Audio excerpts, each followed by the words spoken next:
Hello student, I'm Mr. Mohammad Saqib, your biology teacher, and I welcome you all in my YouTube channel, The Bios Planet. तो student, इससे पहले हमने बात की थी protista के बारे में, और प्रोटिस्टा को जब हमने क्लासीफाई किया तो हमने उसको 5 पार्ट में डिवाइड किया। पहला आपका क्राइसोफाइट था, सेकंड आपका dinoflagellate, euglenoid, slime mould and last वाला प्रोटोजोआ। तो जो हम बात करने जा रहे हैं, अभी तक मैंने उन चारों के बारे में एक एक सेपरेट लेक्चर बना के प्लेलिस्ट में डाला हुआ है। अगर आपने इससे पहले नहीं देखा है तो आप प्लेलिस्ट में जाएं, वहाँ पे सारे के सारे लेक्चर पहले से ही चैनल में अपलोड पड़े हुए हैं, तो आप जाके उनको देखें, पूरा वॉच करें और अपने नोट्स को मेंटेन करें। ओके, तो आज हम जो बात करेंगे वो प्रोटोजोवन के बारे में बात करेंगे। इससे पहले हमने क्राइसोफाइट, डायनोफ्लैजिलेट, यूग्लिनॉइड के बारे में पढ़ा। फिर उसके बाद जो फंजाई से रिजेंबल करते हैं, जैसे कि आपका स्लाइम मोल्ड हो गया, हमने उसके बारे में देखा। आज जो है हम प्रोटोजोवन के बारे में बात करेंगे। प्रोटोजोवन या प्रोटोजोआ।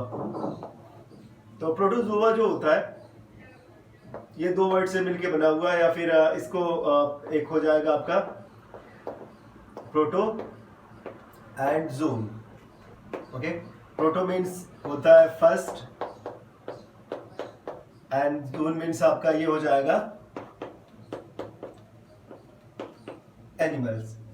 ओके, तो ये आपको समझ में आ गया होगा। मतलब ये ऐसे ऑर्गेनिज्म होते हैं जो एनिमल की तरह से कैरेक्टर शो करते हैं। ये इनका रिजेम्बलेंस जो होता है वो एनिमल की तरह से होता है। That's why they are known as protozoa. तो इनका नाम जो पड़ा हुआ है, प्रोटोजोआ पड़ा हुआ है, उसके पीछे रीजन ये है कि ये एनिमल की तरह से। इससे पहले आपने देखा कुछ ज्यादातर फोटोसिंथेटिक थे, जैसे आपका डायनोफ्लैजिलेट, क्राइसोफाइट एंड यूग्लिनॉइड। उनके पास क्रोमेटोफोर या फिर पिगमेंट्स पाए जा रहे थे।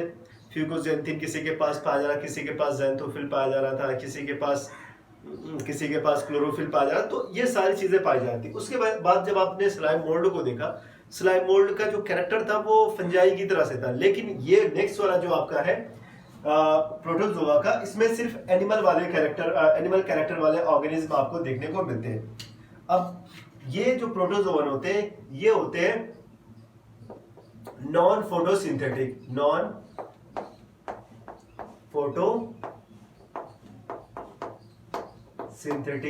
डायग्राम मैंने पहले से ही इनके बना रखे हैं ताकि आपको समझने में आसानी हो। ये आपका अमीबा है, ये पैरामीशियम, ये ट्रिपैनोसोमा।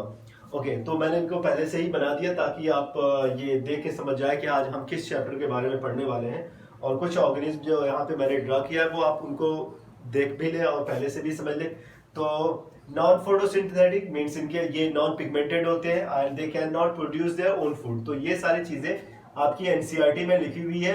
प्रेडेटर होते हैं जो प्रे पे डिपेंड होते हैं, किसी छोटे माइक्रोस्कोपिक ऑर्गेनिज्म को किल करके खा जाते हैं, तो ये प्रेडेटर भी होते हैं। एंड पैरासाइट तो दूसरे ऑर्गेनिज्म पे भी पाए जाते हैं, उनकी बॉडी पे, किसी होस्ट की बॉडी पे भी पाए जाते हैं, तो पैरासाइट। तो कुछ चीजें जो आपकी है ये आपके एनसीईआरटी में दी गई है।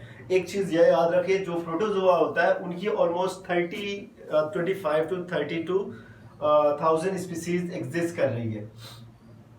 25,000 to 32,000 स्पीसीज। तो इनकी इतनी ऑलमोस्ट स्पीसीज जो है वो जो एग्जिस्ट कर रही है, या नॉन स्पीसीज आप कह सकते हैं जो एग्जिस्ट कर रही है। तो बाकी भी पहले भी पाई जाती थी, जितनी दिख रही है उतनी क्या नाम है, एलिमिनेट या फिर एक्सटिंक्ट के बारे में भी पता चला कि उतनी इनकी स्पीसीज एक्सटिंक्ट भी हो चुकी है। ओके, तो यहाँ तक आई होप कि आपको समझ में आ गया होगा। ओके, अब हम कुछ इनके कैरेक्टर्स के बारे में बात करते हैं, कुछ इनके हम स्ट्रक्चर के बारे में देख लेते हैं। इनके बॉडी का स्ट्रक्चर है, इनके बॉडी के कुछ फीचर्स जो होते हैं उनके बारे में बात करते हैं। सबसे पहले हम इनके हैबिटेट के बारे में बात करें। फर्स्ट हम बात करेंगे इनके हैबिटेट के बारे में। तो इनका ये ज्यादातर जो होते हैं फ्रेश वाटर में देखे जाते हैं। Generally these are found in fresh water. Mud में भी देखने को मिलते हैं। डेड एंड डिकेड, तो ये कहाँ पे देखने को मिलते हैं? Fresh water, mud and dead and decade, तो वहां पे ये देखने को मिलते हैं। अब देखिए बात करते हैं इनके साइज के बारे में। ओके, नेक्स्ट आपका इनका कैरेक्टर हो जाता है इनका साइज। तो अगर हम इनके साइज के बारे में बात करें, अगर हम प्रोटोजोआ की साइज के बारे में बात करें, तो बहुत इंपॉर्टेंट है, क्योंकि देखो इसमें वेरिएशन काफी पाया जाता है, इनके साइज वेरी करती है, कुछ ऑर्गेनिज्म बहुत ही छोटे होते हैं, कुछ थोड़ा से बड़े होते हैं उनसे, तो बट होते हैं माइक्रोस्कोपिक। ओके, तो ये होते हैं माइक्रोस्कोपिक, काफी छोटे होते हैं साइज में, माइक्रोस्कोपिक, और इनका जो साइज होता है वो 0.0012 ऑलमोस्ट 0.3 mm तक ये वैरी करता है। ओके, 0.3 mm तक ये इनका साइज जो होता है वो वैरी करता है। और अब उसके अगर शेप के बारे में बात करें, तो शेप को भी हम समझ लेते हैं, आखिर इनका शेप कैसा होता है। तो देखो यहाँ पे हम देख सकते हैं, ये आपका अमीबा है, पैरामीशियम है, ट्रिपैनोसोमा है। ओके, बेलेंटिडियम भी होता है, बेलेनोटिडियम भी होता है, और उसके अलावा इस तरह से दूसरे ऑर्गेनिज्म भी होते हैं। तो इनका आप अगर शेप देखें तो किसी का शेप एक जैसा नहीं है, मीन्स इनमें इनके शेप में भी एक बहुत ज्यादा डाइवर्सिटी पाई जाती है, एक वेरिएशन पाया जाता है। इसीलिए कुछ का शेप जो होता है ना वो इरेगुलर होता है, कुछ का रेगुलर होता है। जैसे पैरामीशियम इनका रेगुलर होता है, अमीबा इनका इरेगुलर होता है, इनका शेप चेंज होता रहता है अकॉर्डिंग टू मीडियम। तो इनका जो शेप होता है मीडियम के अकॉर्डिंग चेंज होता रहता है। तो हम अगर इनके शेप के बारे में बात करें तो इनमें दोनों टाइप का शेप पाया जाता है। एक तो होता है irregular shape, there are some organisms of protozoa show a irregular shape,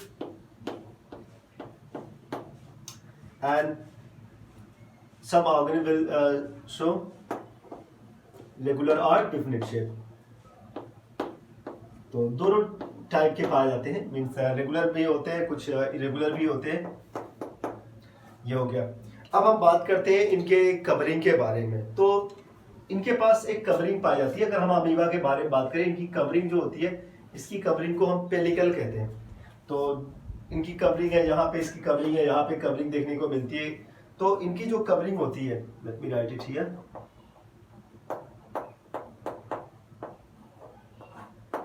इनकी कवरिंग को हम कहते हैं पेलिकल। ओके, तो इनकी कवरिंग हो गई पेलिकल। उसके बाद हम बात करते हैं इनमें लोकोमोशन के बारे में। तो इनके पास लोकोमोटरी ऑर्गन होते हैं, let me right it here, locomotion.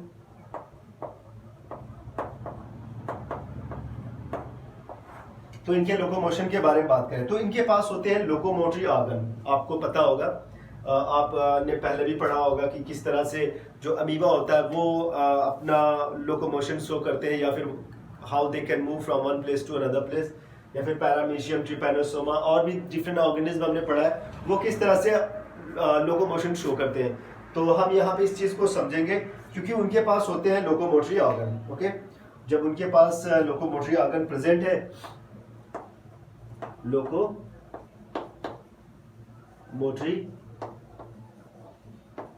Organs, तो इनके पास लोकोमोटरी ऑर्गन्स पाए जाते हैं। और ये लोकोमोटरी ऑर्गन्स जैसे इनके पास क्या होता है, ये जो फिंगर लाइक प्रोजेक्शन दिख रहे हैं, इनको हम कहते हैं स्यूडोपोडिया। तो इनमें स्यूडोपोडिया पाया जाता है, स्यूडोपोडिया। इनके पास ढेर सारे हेयर लाइक स्ट्रक्चर पाए जाते हैं, सीलिया कुछ होते हैं, इसमें आपका फ्लैजिला देखने को मिलता है, ये आपका फ्लैजिला हो गया। तो इस टाइप के जो ऑर्गेनिज्म होते हैं, जो प्रोटोजोअन होते हैं, उनके पास लोकोमोटरी ऑर्गन होता है, दे कैन मूव, बाकी एनिमल की तरह से ये मूव करते हैं। और इनको मूवमेंट के लिए कौन कौन से इनके पास पार्ट होते हैं, एक तो इनके पास स्यूडोपोडिया होता है, सीलिया होता है एंड फ्लैजिलम होता है। तो ये इनके लोकोमोटरी पार्ट होते हैं। ओके, नेक्स्ट हम बात करते हैं इनमें न्यूट्रिशन के बारे में। पहले ही मैंने बता दिया न्यूट्रिशन के बारे में, let me right it here, but इसके बारे में मैंने पहले ही बताया था इनका न्यूट्रिशन कैसा होता है। ये आपके नॉन फोटोसिंथेटिक होते हैं, मींस ऑटोट्रोफिक नहीं होते, they can not synthesize their own food. ये अपना फूड जब नहीं बना पाएंगे तो इनको बाहर से फूड लेना पड़ेगा। तो कुछ इसमें से प्रीडेटर होते हैं, कुछ पैरासाइट होते हैं, means heterotrophic mode of nutrition complete show करते हैं। ओके, तो यहाँ पे इसके बारे में न्यूट्रिशन के बारे में मैं कहता है। जो नेक्स्ट कैरेक्टर है स्टूडेंट, वो है, हम बात करते हैं इनके रिप्रोडक्शन के बारे में। ओके, तो नेक्स्ट जो है आपका रिप्रोडक्शन। तो जनरली इनमें कौन सा मोड ऑफ रिप्रोडक्शन देखने को मिलता है, आपने पहले भी पढ़ा होगा, क्लास 10th में आपने देखा होगा कि इनके अंदर किस टाइप का रिप्रोडक्शन देखने को मिलता है। इनमें आपका बाइनरी फिशन, जो कि एक स्पेशल मोड ऑफ रिप्रोडक्शन है, जो एसेक्सुअल रिप्रोडक्शन है, और इसमें क्या होता है, ऑर्गेनिज्म दो पार्ट में डिवाइड हो जाता है। तो हम अमीबा के बारे में बात करें तो अमीबा में भी रिप्रोडक्शन होता है। तो इनके अंदर मोड ऑफ रिप्रोडक्शन जो होगा कैसा होगा, एसेक्सुअल मोड ऑफ रिप्रोडक्शन होगा। ओके, एसेक्सुअल में जैसे अमीबा हो गया, अभी अमीबा में भी बाइनरी फिशन होता है,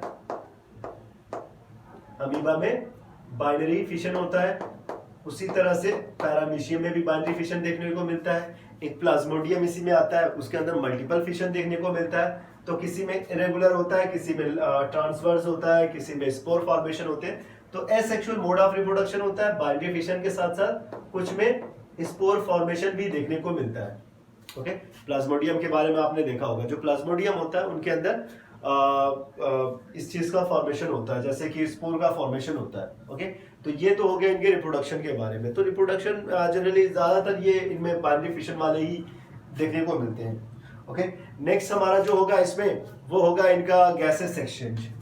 नेक्स्ट कैरेक्टर इनका होगा कि इनमें किस तरह से गैसेस एक्सचेंज होता है।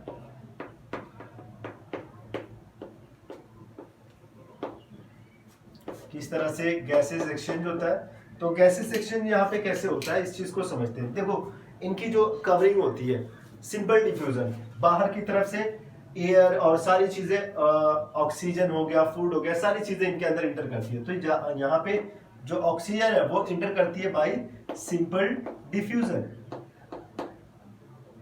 Through their membrane, simple diffusion and through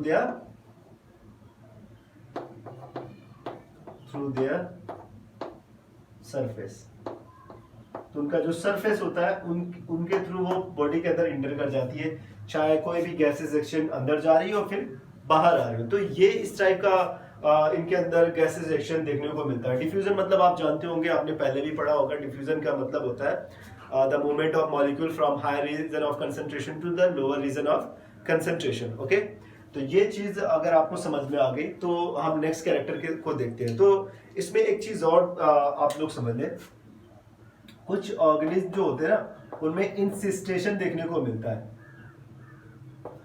इंसिस्टेशन देखने को मिलता है, इंसिस्टेशन। अब ये इंसिस्टेशन क्या है उसको समझते हैं। ये इंसिस्टेशन क्या है कि अब देखो होता क्या है ना कि जैसे एक ऑर्गेनिज्म है ये, अब अनफेवरेबल कंडीशन में, जब कंडीशन इसको फेवर नहीं करती तो ये एक मोटी सी कवरिंग बना देते हैं अपने पेलिकल के चारों तरफ, अपने कवरिंग के चारों तरफ, अपने मेम्ब्रेन के चारों तरफ एक मोटी सी एक आवरण बना देते हैं। There is a thick covering, ताकि वो जो इन्वायरमेंटल स्ट्रेस है, जो अनफेवरेबल कंडीशन है, उसमें उसको ये इजीली टॉलरेट कर सके। तो ये एक सिस्ट, और इसकी जो आउटर कवरिंग जो हार्ड स्ट्रक्चर बन गया इसको हम कहते हैं सिस्ट। तो ये सिस्ट का फॉर्मेशन करते हैं, बहुत सारे ऑर्गेनिज्म क्या करते हैं, सिस्ट का फॉर्मेशन करते हैं। And by the producing of cyst they can protect themselves from the environmental stress. और फिर उसके बाद जब उनको जरूरत पड़ती है, फेवरेबल कंडीशन आता है, वो सिस्ट को रैप्चर कर देते हैं, डिजेनरेट कर देते हैं, और फिर से पहले की तरह से सर्वाइव करते हैं, या फिर अपने रिप्रोडक्शन और दूसरे प्रोसेस को करना शुरू कर देते हैं। ओके, तो ये तो कुछ पॉइंट्स हो गए प्रोटोजोआ के कैरेक्टर के बारे में।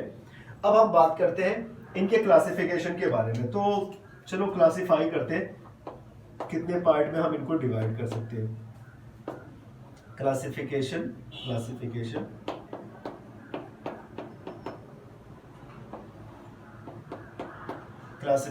अब देखो क्लासिफिकेशन में कुछ चीजें आती है, जैसे फर्स्ट आपका इसमें आते हैं अमीबॉइड। फर्स्ट आता है आपका अमीबॉइड।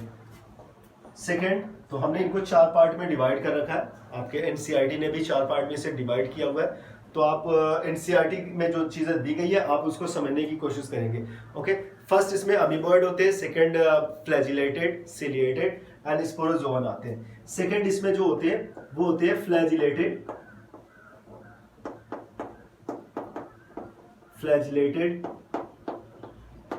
प्रोटोजोअन। नेक्स्ट आपका सीलिएटेड प्रोटोजोवन, लास्ट वाला स्पोरोजोवन। तो third and here is the number 4। तो यहां पे मैंने इनको बताया कि इनको कितने पार्ट में क्लासिफाई किया गया। तो इनको 4 पार्ट में क्लासिफाई किया गया। फर्स्ट आपका अमीबॉइड है, सेकंड आपका यहाँ पे प्रोटोजोवन है, थर्ड आपका सीलिएटेड है और लास्ट वाला आपका स्पोरोजोवन है। तो यहाँ पे आपका amoeboid, flagellated, ciliated and sporozoan में इसको कैटेगराइज किया गया। ओके, इनको डिवाइड किया। ओके स्टूडेंट, अब हम बात करते हैं अमीबॉइड के बारे में। तो सबसे पहले हम अमीबॉइड को देखते हैं। तो अमीबॉइड जो होते हैं ये फ्रेश वाटर में, पहली चीज कि ये आपके फ्रेश वाटर, फ्रेश एंड जो आपका marine water, fresh water, marine water and moist soil में भी देखने को मिलते हैं। ओके, तो ये fresh water, marine water and moist soil में भी देखने को मिलते हैं, पहली चीज। दूसरी चीज ये कि इनमें अगर हम देखें कि इनका जो लोकोमोशन होता है, ये लोकोमोशन कैसे करते हैं। तो लोकोमोशन के लिए इनके पास आपका, मैंने पहले ही बताया, इनके पास होता है स्यूडोपोडिया। तो स्यूडोपोडिया का कई फंक्शन है। ये फूड को इनगल्फ करने में भी हेल्प करते हैं, फूड को बॉडी के अंदर लाने में भी हेल्प करते हैं और लोकोमोशन में भी ये इन्वॉल्व होता है स्यूडोपोडिया। स्यूडो मीन्स होता है आपका फॉल्स और पॉड्स मीन्स होता है लेग। तो इनका जो लेग होता है ना वो फॉल्स टाइप का लेग, इसमें तो कंप्लीट लेग पाए नहीं जाते। तो इनके पास जो फिंगर लाइक प्रोजेक्शन यहाँ पे दिख रहे हैं, इसी को स्यूडोपोडिया। और स्यूडोपोडिया का काफी इंपॉर्टेंट फंक्शन है इनमें, लोकोमोशन के साथ साथ ये डाइजेशन में भी, या फिर फूड का डाइजेशन कह रहे हैं, जैसे इंजेशन में भी, फूड के इंजेशन में भी काफी इंपॉर्टेंट रोल प्ले करते हैं। उसके अलावा ये फ्री लिविंग फॉर्म में पाए जाते हैं, फ्री लिविंग होते हैं, जैसे कि आपका अमीबा हो गया। और पैरासाइट फॉर्म में भी होते हैं। जो पैरासाइट फॉर्म में, जैसे एग्जांपल इसका हो जाएगा एंट अमीबा। तो एंट अमीबा जो होता है ये पैरासिटिक फॉर्म में पाया जाता है, एंट अमीबा। ओके, तो ये पैरासिटिक फॉर्म में पाया जाता है। उसके अलावा इनकी जो कवरिंग होती है वो सिलिका की कवरिंग होती है। जो इनकी कवरिंग होती है वो सिलिका की बनी होती है।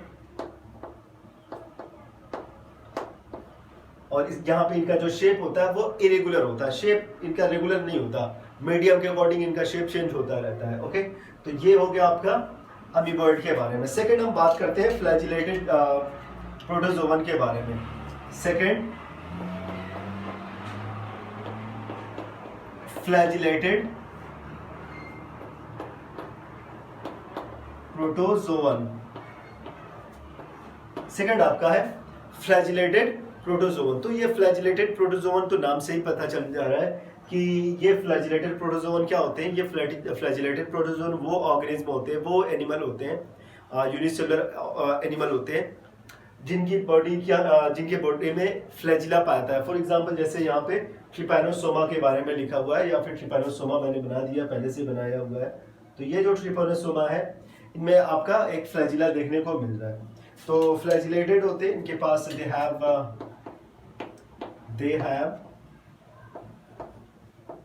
फ्लैजिला।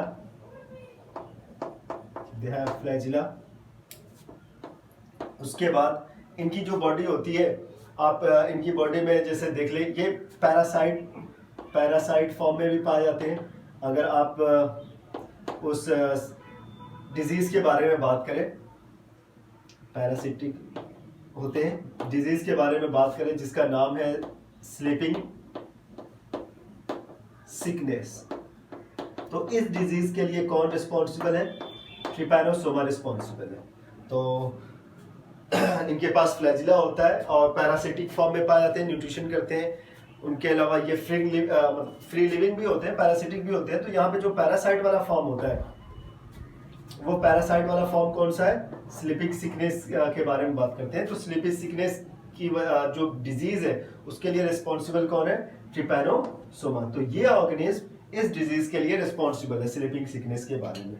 ओके, नेक्स्ट आपका इसमें है सिलिएटेड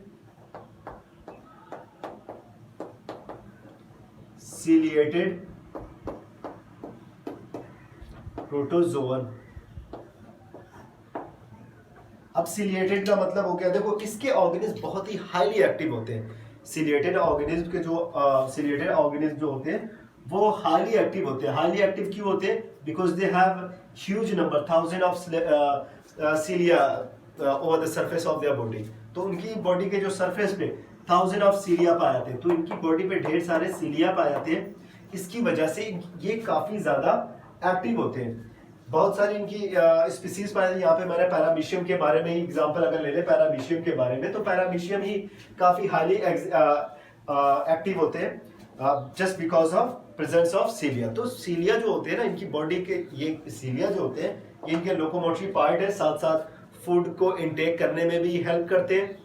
और तो ये उसके अलावा सीलिया का, एक मिनट, हाँ, तो ये तो सीलिया हो गया। सेकंड अगर हम बात करें इनके नंबर ऑफ न्यूक्लियस जो होता है, न्यूक्लियस का जो नंबर होता है वो वेरी करता है। इसमें दो न्यूक्लियस पाए जाते हैं, एक लार्ज न्यूक्लियस होता है जिसको हम मैक्रो न्यूक्लियस कहते हैं, और एक साइज में छोटा होता है उसको हम माइक्रो न्यूक्लियस कहते हैं, माइक्रो न्यूक्लियस कहते हैं। तो एक तो हो गया माइक्रो न्यूक्लियस, ये रेड कलर का मैंने बनाया हुआ है यहाँ पे बड़ा वाला, ये आपका मैक्रो न्यूक्लियस, और जो छोटा वाला है ये वाला, ये आपका माइक्रो न्यूक्लियस। दोनों का फंक्शन अलग अलग होता है। ये उसके अंदर होने वाले मेटाबॉलिक रेट को रेगुलेट करते हैं। माइक्रो न्यूक्लियस मेटाबॉलिक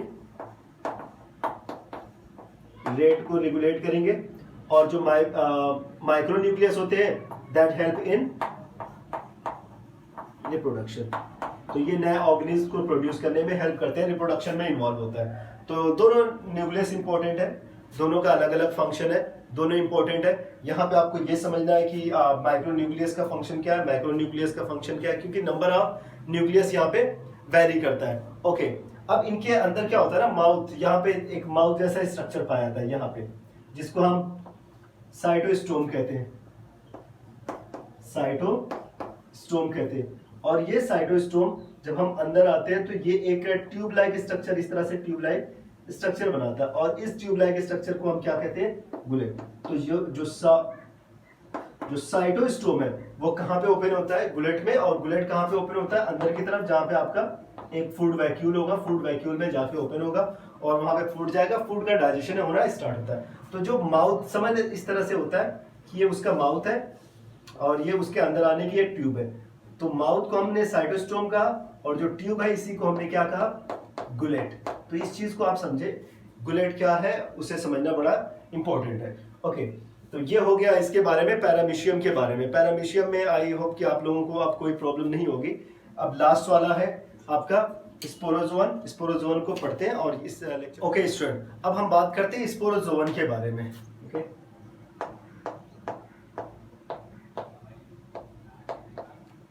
अब हम बात करते हैं स्पोरोजोवन के बारे में। अब ये स्पोरोजोवन होते क्या है हम इसको समझते हैं। तो स्पोरोजोवन जो होते हैं, इसलिए इनको स्पोरोजोवन कहते हैं क्योंकि इनके लाइफ साइकिल के टाइम पे कभी ना कभी ये स्पोर को फॉर्म करते हैं, स्पोर फॉर्मेशन में इन्वॉल्व होते हैं। इनमें स्पोर फॉर्मेशन भी देखने को मिलता है।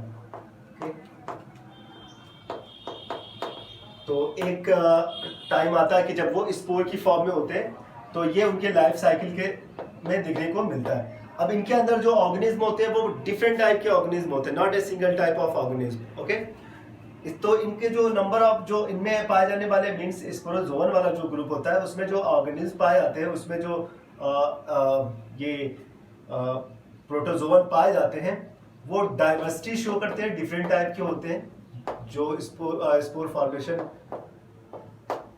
स्पोर फॉर्मेशन में इन्वॉल्व होते हैं। और उसके अलावा सबसे इंपॉर्टेंट इसमें ये ज्यादातर पैरासाइट होते हैं। ओके, फ्री लिविंग तो होते ही हैं, बट उससे ज्यादा ये क्या होते हैं, पैरासाइट। तो सबसे फेमस पैरासाइट या सबसे फेमस इंडो पैरासाइट, तो इसको हम इंडो पैरासाइट कहेंगे। तो इंडो पैरासाइट आपका होता है, यहाँ पे मैं लिख देता हूँ, इंडो पैरासाइट जो आपका होता है वो आपका प्लाज्मोडियम है, जो सबसे फेमस है। Plasmodium, and this Plasmodium is responsible for malaria. अब ये मलेरिया जो होता है, इस मलेरिया नाम की जो डिजीज होती है, इसके लिए रिस्पॉन्सिबल कौन है? प्लाज्मोडियम। प्लाज्मोडियम की आप लाइफ साइकिल के टाइम पे देखेंगे ये स्पोर फॉर्मेशन में इन्वॉल्व होते हैं। ओके, और इसके अलावा ये जो मलेरिया होता है, ओके, बहुत ही कॉमन सी डिजीज है, इंडिया में बहुत सारे लोगों को में देखने को मिलती है, और स्पेशली इस टाइम में जैसे कि बरसात का टाइम जैसे ही स्टार्ट होता है, उसका ये जुलाई से लेके सितंबर अक्टूबर तक ये काफ़ी लोगों में देखने को मिलता है। और जो फीमेल एनाफिलीज जो होती हैं, एनाफिलीज जो होती हैं, ये रिस्पॉन्सिबल होती है इसको कैरी, मीन्स ये वेक्टर होती है। जो फीमेल एनाफिलीज मॉस्किटो जो होता है, ये मॉस्किटो, ये रिस्पॉन्सिबल होता है इनके कैरी करने में। ये इनका कैरियर होता है, ये इनका वेक्टर होता है, जो प्लाज्मोडियम को from one person to another person, एक आदमी से दूसरे आदमी में ये कैरी करता है या ट्रांसफर करता है। तो आई होप कि आप लोगों को समझ में आ गया होगा स्पोरोजोवन और इनके सारे डिफरेंट पार्ट्स, या प्रोटोजोवन को आपने समझ लिया होगा। इसमें बहुत ज़्यादा चीज़ें करने के लिए है नहीं। नेक्स्ट वाले लेक्चर से हम फंजाई को स्टार्ट करते हैं और फंजाई के सारे पार्ट्स को हम स्टडी करेंगे। हाँ, थोड़ा सा लेक्चर आज का लंबा हो गया, लेकिन आप इसे अच्छे से समझे। इसे जहाँ पे भी प्रॉब्लम हो रही है, कहीं पे कंफ्यूजन है, तो आप उस कंफ्यूजन को दूर करें। अगर मुझसे जहाँ तक हो सकेगा मैं हर चीज़ को एक्सप्लेन करने की कोशिश करूँगा। ओके, तो आज बस इतना ही। Thank you so much.